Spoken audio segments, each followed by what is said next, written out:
taking the fat off or fleshing the hide. This is by far the most difficult and time-consuming process of everything that we're doing. This is going to be probably the next, as I said, 4 to 5 hours. So I'm going to start you out and show you how I do this, and then we're going to kind of put it on pause and then jump ahead so you're not sitting here for 4 hours. So I'm going to pick a knee up, whichever knee feels most comfortable. I like using my dominant leg, which is my right leg, and I'm right-handed to start this process. Now, I can start on the edge, on the outer edge, the circumference of the hide, or I can start right here. It doesn't really matter.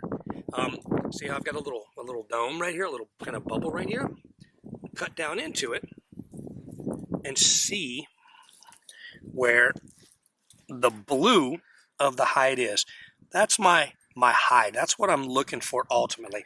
Now I'm getting close to it, so I want to be very mindful of the bevel angle of my cutting tool. Whether you're using a skinning knife, whether you're using a pocket knife, whether you're using a kitchen knife, it does not matter. But right now I'm going to be very careful that my bevel angle is not very deep. I want it very, very shallow. Very carefully going to continue to separate the fat from the hide. Now see the tiny hair follicles? I'm seeing those from the flesh side. I'm going to keep removing fat a little bit at a time.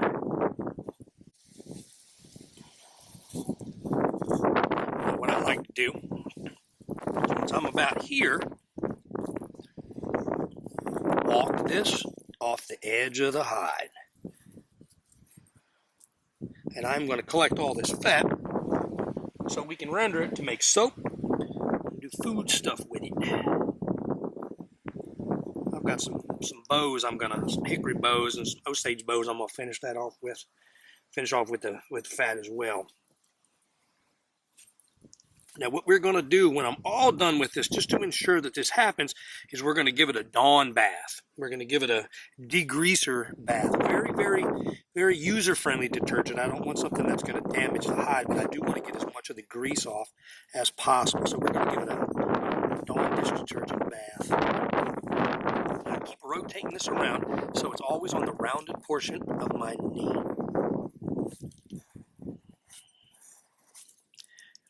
This is, again, a very kinesthetic, a very tactile sense. If you're in a big hurry, push too hard, or your bevel angle is too deep, you're going to score your hide or you're going to punch holes in your hide.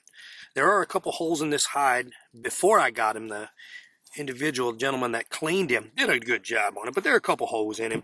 So we're going to show you how to repair those. It's real simple to do.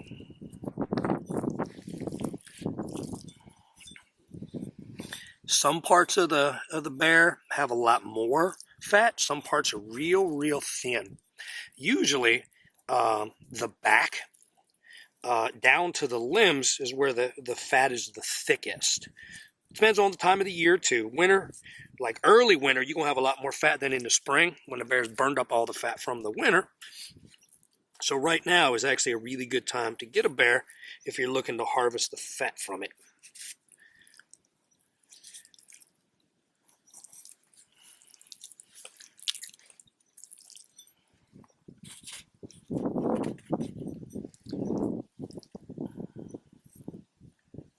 Right about here is exactly what I'm looking for. See this?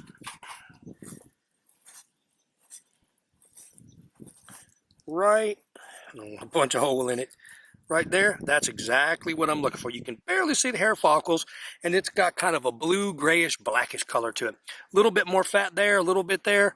Perfect, right along this little strip right there.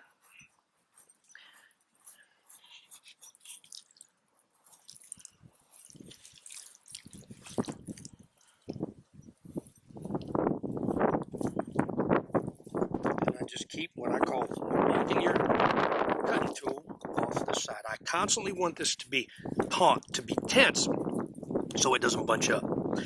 The weight of the hide down here towards my feet, towards my toes, is pulling traction on it. And then I've got a little bit of weight here going kind of towards the rest of my body, towards my torso. A little bit at a time.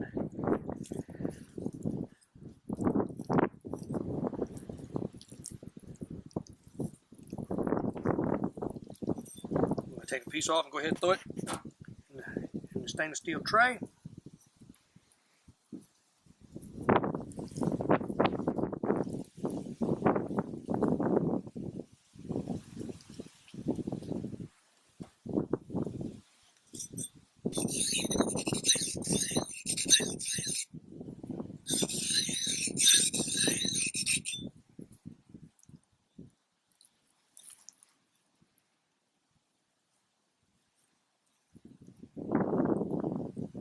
As I get down to the head and the neck, fat gets thicker. Fortunately, the hide gets a little thicker too.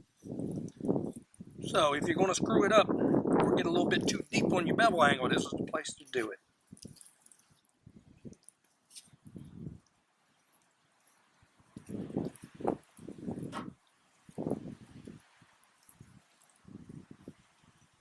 A little bit at a time.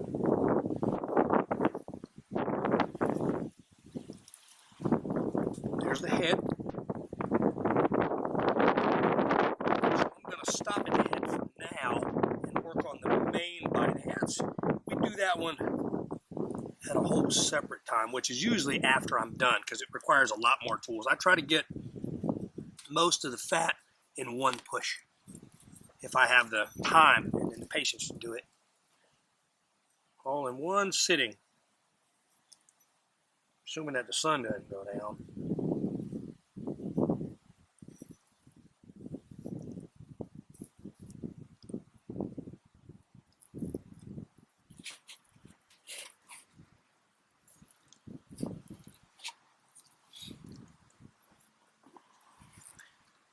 As you can see, it's starting to come off. We're making a little dent in it.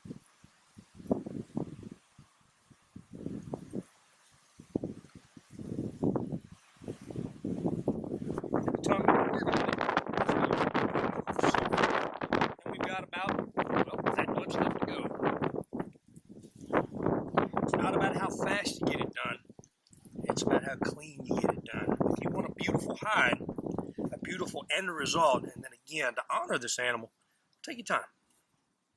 Sun's been doing the same thing in the sky for a long time. Grandfather's sun doesn't speed up and he doesn't slow down, and he always gets it done. So, follow suit.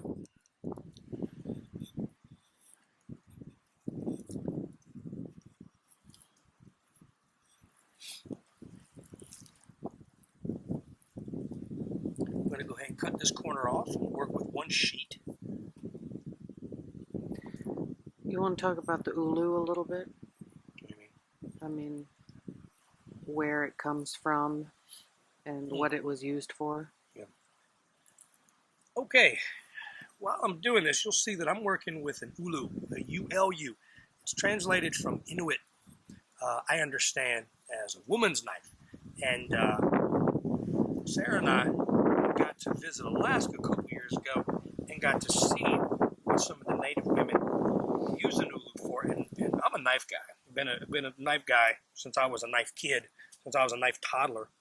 And I thought I got knives. I thought I understood blade geometry, edge geometry, using your limbs, your arms, your fingers, your wrists to harness the efficiency of a cutting tool. I didn't know as much as I thought I did about what I thought I did. So started making. I'd used them a little bit before, but had never really understood how to harness the cutting power, and started making them. Some are a little bit wider blades, some are a lot bigger of an arc to the cutting edge, some are longer, some are shorter, bigger handles, smaller handles, and I make more ulus than I do just about any other knife that I make now in my knife shop to sell and to trade. And for fleshing animals out, for hide tanning in particular, I have found that compared to all the other personally handmade, custom, or commercially produced skinning, fleshing knives, you name it, that a ulu is far superior to getting work like this done. You can grab a hold of any other cutting tool. As you see, I've got a bunch of tools here, or your own personal knife. My hands are greasy, and I still put a little bit of a curvature to the cutting edge on them, similar to that, and I can use it similar to an ulu, but when I extend the cutting edge away from my fingers, a good couple inches away from my fingers, it allows me to adjust that bevel angle so much more. So for hide tanning in particular, whether I'm doing it for myself or I'm doing it in a class, an ulu is an absolutely necessary tool for getting this job done with as little damage to the hide as possible.